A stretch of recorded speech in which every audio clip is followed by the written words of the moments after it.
And now, an Envision Financial podcast with Luke Smith on Canberra's 2CC. And yes, welcome to the studio once again from Envision Financial. Luke Smith, good afternoon and happy financial new year. Oh, if your contribution's not in by now, you're really skating on thin ice. No, you've missed out now. It's the 30th of June right now and close of business is in 22 and a half minutes. That's it. And I bet my girls, they shouldn't be listening, but if they are, they'll be probably breaking open wine at the moment.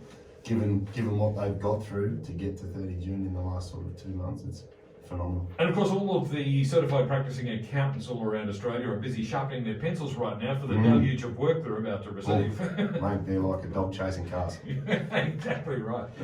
But in a way, we can sort of look at this as a financial new year and maybe adopt some of the other traditions that go with the regular new year and try and embrace some new, better habits, particularly in our financial life. So, Luke, yes. What are your New Year's resolutions for the financial new year? Well, as you've just said, it's very topical, quite timely, and I think it's a really nice line in the sand. We've spent the last couple of months getting ready to end the financial year with good decisions, and I think with that mindset in play, keep it going. Sit down and say, well, what could I do from next month? Like you do at New Year's Eve in January, I'm going to lose this much weight and stop drinking and do all the fun stuff. I'm not saying do any of that, but maybe just curb some of your discretionary spending and focus it into something financially positive. And you don't have to go bonkers with this. Don't think for a second driving home at minus 300 or whatever it is outside that I'm saying don't have heating in your house, don't eat, don't go out, don't do things. We need to slow some inflation, so if everybody stops spending some money, that'd be great. Then we can, slow everything down, which would be good. But direct some money to something positive. Set it up and repeat it. We live and die with phones in our hands. Find an app, find a system, find something that works for you, and just allocate a little something a little sooner.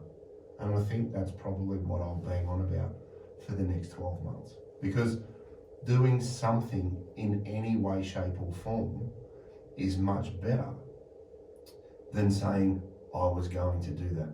I wish I'd started this. If only I could have. Yeah. And there's some of the comments that I hear, day after day in the office when people find out about strategies and systems that they can take advantage of financially. So use July onwards to be able to say, okay, well, maybe I'll go to my work and say, can you put $50 or $100 of my pay into super? And we touched on the benefits of salary sacrificing a couple of weeks ago. Because if you're unable to control your cash flow, or you find it difficult to save and then make decisions yourself, have them made for you. Out of sight, out of mind. Don't look in the bank and go, oh, look at that, I'm going to go bananas. Make decisions that allow you to build on things, start small, and then reward yourself. Set a short-term goal. I think a lot of people get caught in, I'm going to save this much by 30 June next year. Yeah. And something happens and life gets difficult, something blows up, something happens that derails your long-term planning. You become disenfranchised and then you stop. I think it's really good to say, okay, what could I save this month? What could I save this quarter? And if you hit that goal, then reward yourself. Go and buy yourself some shoes, go out, have a trip, do this, go to the theatre, whatever floats your boat. But then build on lots of little short-term transactions.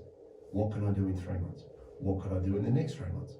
What could I do in the next 3 months? And by the time you get to the end of the financial year, you go, I've had 4 different periods of success. I'm getting used to this. And then execute your changes and review them. I think starting anything new is just like any sporting side. They train all week, they play on the weekend, then they go and look at some tape and say, well, what could we have done better here and here? And then they practice and they improve that and then they execute again on the weekends. Your finances are no different. Start something, execute it, review it, change how you execute it, review it, and keep doing it. Don't go neck deep right out of the gates. Oh, I'm going to save 60% of my wages because the ladies at work said they can do that. Don't worry about what other people can do. Worry about what you can do and then build on something positive. And then use salary sacrifice. Use your offset account. Open another offset account on your home loan and save some money into that. So not only are you separating your savings so you can see them, but you're also offsetting your home loan at the same time and using that money for the best possible application for your situation. So I think it's about just being aware that there are things that you can do and being engaged with whatever your process is. And you'll blink and we'll be here at 30 June next year going, well, I wonder how I did that, because in about 2 weeks it'll be Christmas.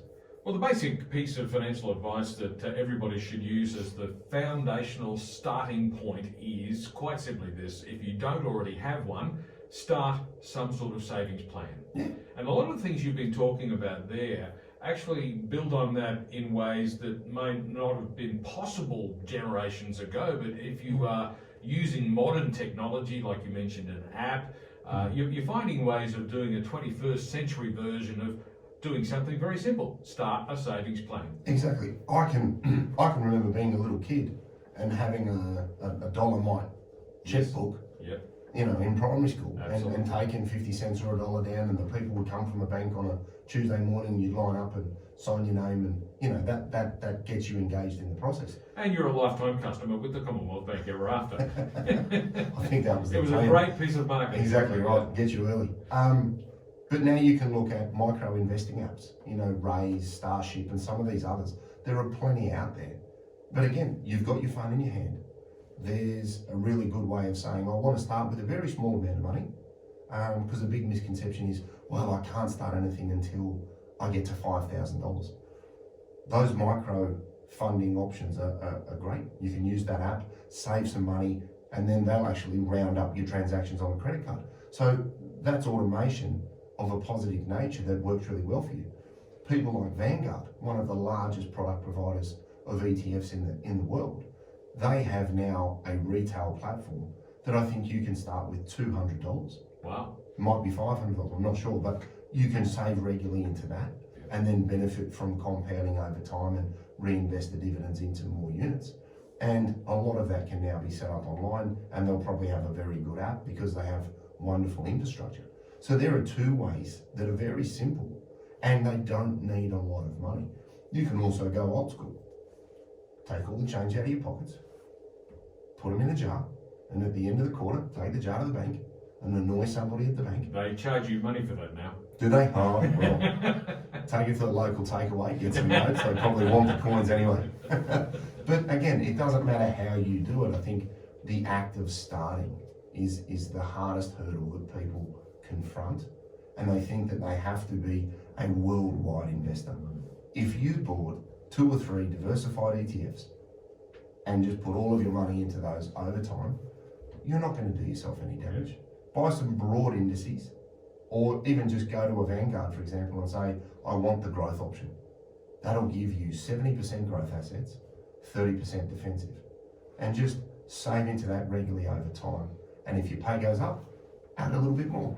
Oh, well, naturally, of course. And in fact, again, all the classical advice says your savings plan should be a percentage of your income. So every time you get paid, you put a percentage of your income towards your savings plan. And you can do that the old-fashioned way, or you can do that a modern way through an app or something like that. So if the number one new financial year's resolution is start a savings plan if you don't already have one, surely the second New Year's resolution for the financial new year should be, if you don't already have one, make a budget.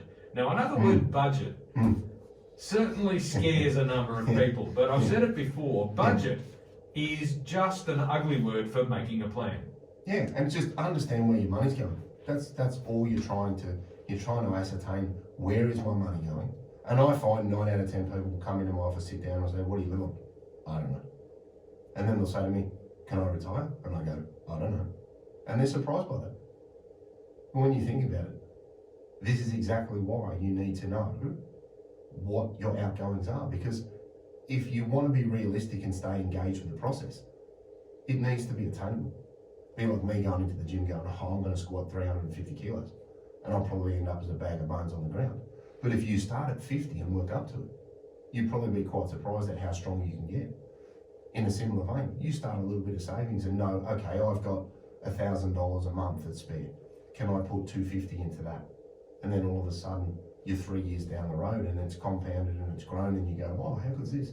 And I liken it to, I use that gym analogy, not that I use the gym.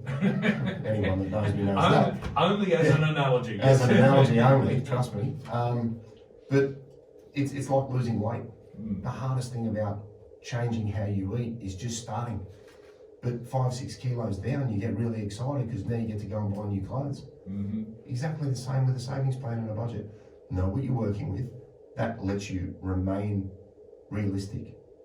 And then it also keeps you engaged along the journey so that you don't become disenfranchised because you're not Ronnie Coleman 6 months after you join the gym. And I think people need to keep that in mind. Don't become disenfranchised because your expectations out of the gate were unrealistic. Yeah. So, number one, start a savings plan. Number two, have a budget. Yes. What's the next great piece of advice that everybody should keep in mind? I think educate yourself. Okay. Find some information, do some investigating, and widen your knowledge base, regardless of how you do it. I think assuming something is actually really expensive. And I had a really interesting call with somebody just the other day who said, I've just read the book. I'd like to come and have a chat to you because I didn't realise I could have A, B, C, D, E. And I think that was one of the reasons that we wrote the book. One of the reasons that you and I are sitting here today was we wanted a platform where people could try and just gather some more information because a lot of stuff that's written in the open forum assumes either a basic level of prior knowledge or it's written at a level where people think they're an 8 out of 10 if 10 is I know everything. I think most things need to be written at 2 to 4 and regardless of where you get your information, obviously verify it. So don't just read something online and say this must be so, because that can lead to big issues. But I think if you can widen your knowledge base, that will open up opportunities that you may not have realised you could take advantage of. And then leverage that into your good behaviours, your budget and your forced savings so that you're working towards something. And again, you remain engaged with the process. I think we've come up with the holy trinity, haven't we? There we go. Savings plan, budget, educate yourself. Yeah. There you go. That's a pretty good advice, I think. It's about 10 to 5 now at 2CC. Luke Smith is with me from Envision Financial. Today we're talking about what could be your New Year's resolutions for the new financial year, which of course starts tomorrow. Back with more in just a moment.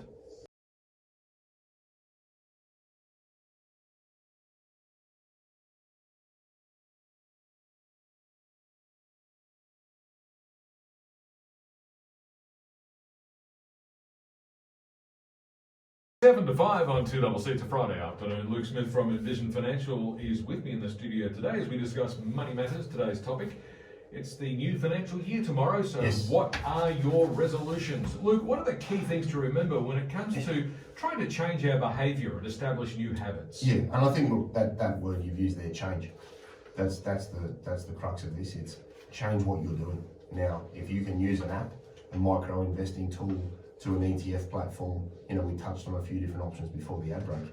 Use something where you've got the ability to start and start small. A big misconception that I see regularly is, I can't do that until I have $5,000 or $10,000 or $20,000. No, a lot of these micro apps now will let you kick off with $100. So start something, actively save into it, find an amount that works for you, review that amount on a quarterly basis. If you hit your goals, reward yourself. If you don't, give yourself a slap. I don't know, but stay engaged with it. And I guess the key thing is when you reward yourself, don't spend everything you've made on the reward. Yeah, don't go bonkers and just keep it reasonable. Correct, exactly right. Doesn't have to be. I said reward. I didn't say splurge. Yes, exactly. But I think that's it. Keep a long-term view of this. And don't let short-term noise or events deter you from the broader objective. Because I think a lot of people become disenfranchised because the hot water system blew up and they didn't save that amount of money that month, and then they think they've fallen behind. And I think you need to manage your expectations. Keep them realistic, review them. If you're part of a relationship and can do it together, I find both of you moving forwards is far better than one because like anything, it's easier to do something when you have some help. And I think that we touched on that before the outbreak as well. Have a read, surf the net, watch some YouTube, go to any platform that works for you to find some information that can widen your financial horizons, because you may be able to then incorporate that into what you do, and from a positive perspective, move things in a direction that you can benefit from over the medium to longer term. I think people can ensure that they don't lose sight of the way they live. You know what I mean? I'm not saying don't do this and don't do that and start living in a tent. Not at any stretch should people go and leap out of the gates full throttle to the detriment of their lifestyle. All I'm saying is think about your discretionary spending and make better choices. And you don't have to go 150 miles an hour right off the line. Build up to it, because then that's far better over the longer term, because again, you'll remain engaged, you'll be aware of what you're doing, and be realistic. I think being unrealistic is a really, really tough trait to try and wind backwards, because again, it leads you to being disenfranchised, because you're actually setting yourself up for failure by thinking that with 6 months of training in the gym, you're going to look like Ronnie Coleman. Be consistent and build on it over time, and that's the nice thing about it. You look at an account and go, oh, I've got that, and now it's this, and let's move to that. And that keeps you moving in a positive direction and enjoying the journey. Yeah. And don't forget the Holy Trinity. Start a savings plan, make a budget, and educate yourself. There you go. There you go. We've wrapped it up on a Friday. Absolutely. That's going to be our new pamphlet we put out next week. We'll change the intro. Okay, so look, where can listeners get more information? Yeah, so, you know, if you need to have a chat, 6260-4749 is the office number. We've got envisionfinancial.com.au. That's Envision with an E. We've got all of the podcasts on iTunes and Spotify. The Strategy Stacker, Luke Talks Money. We've got the Tiki Toker. The handle there is the Strategy Stacker. My little one loves that. And obviously it's all in the book Smart Money Strategy, your ultimate guide to financial planning, where you can get that at all good bookstores. Dimmix, QBD, Harry Hardhog, Amazon and Booktopia. And there's just about, well, there's an unlimited amount of information on the internet, but check it first. Don't just assume that because it's on the net it's right, because you could end up actually creating some tax issues for yourself. Well, that is always an issue. Just because it's the internet doesn't necessarily mean it's right. Luke, the internet, trusty source of information, that one. 100%. Luke, thanks very much, and we'll catch you again next Friday. We'll see you next week. Luke Smith from Envision Financial, back in the studio with us again at the same time next Friday, right here on 2CC.